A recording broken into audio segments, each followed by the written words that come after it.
Have you ever stopped to wonder how that ad for those exact shoes you were just looking at suddenly shows up on a totally different website? I promise you, it's not magic. It's actually a massive, super high speed, and pretty much invisible auction. Yep, that's right. Every single time you click a link, load a web page, or open an app on your phone, a global bidding war for your attention is unleashed. And here is the absolutely wild part. This whole auction, from the starting bell to picking a winner, happens in less than 200 milliseconds. That's literally faster than you can blink. So, that's the big question, right? How in the world do thousands of different companies all manage to bid for that little ad space on your screen, all in that tiny fraction of a second? Okay, let's dive in and unpack this. Well, first things first, for thousands of different computer systems to negotiate a deal in milliseconds, they all have to be on the same page. They need to speak the exact same language. You know, without a shared set of rules, it would just be chaos. And that common language is called OpenRTB. It stands for Open Real-Time Bidding, and it's often called the lingua franca of digital advertising for a reason. It's the standard rule book that lets all the buyers and sellers talk to each other instantly. It's what makes the whole thing work. And this isn't some brand new thing. It has been the backbone of this system for well over a decade.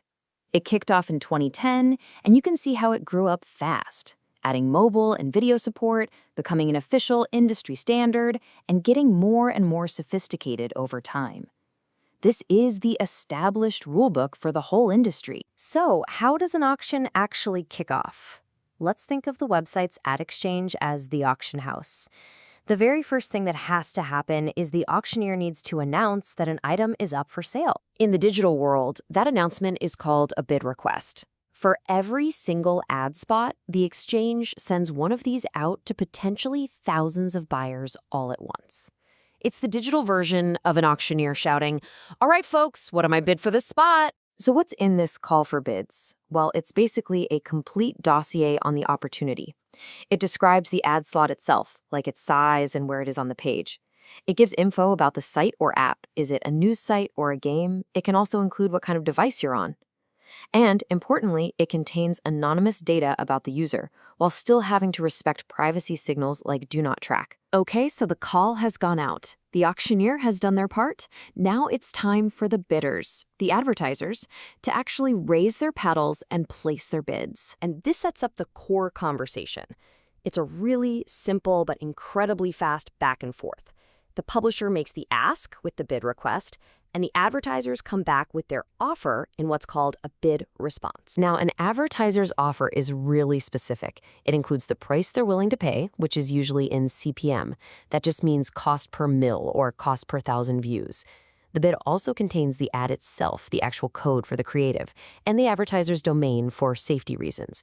Sometimes it'll even have a special deal ID if it's a private, prearranged deal. So you've got thousands of these bids flooding back to the exchange in just a handful of milliseconds. How on earth does the system pick a winner from that massive, instantaneous competition? Let's just walk through the whole thing from start to finish. Step 1, you request a web page.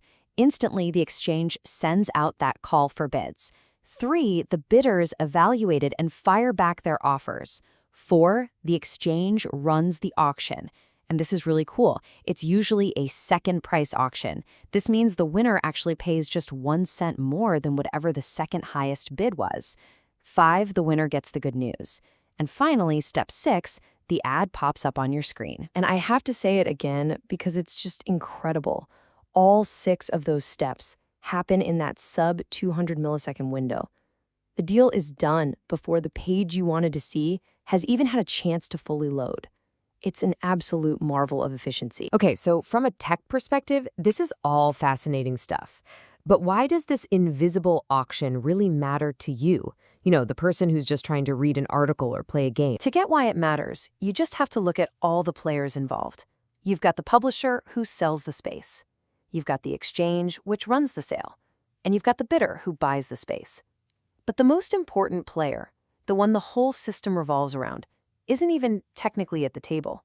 It's you, the user. Your attention is the currency that makes this whole thing go. And here's the real bottom line. This incredibly complex, high-speed system is the economic engine that funds a huge amount of the free content on the internet. It's what pays for the news articles, the videos, the apps, and the services that we all get to use every single day, often without ever paying a dime. Now, this technology absolutely creates a more relevant, more personalized web. It shows you ads for things you might actually want.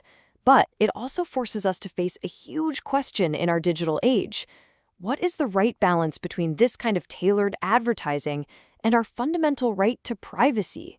That is the invisible trade-off that's happening behind the scenes every single time you go online.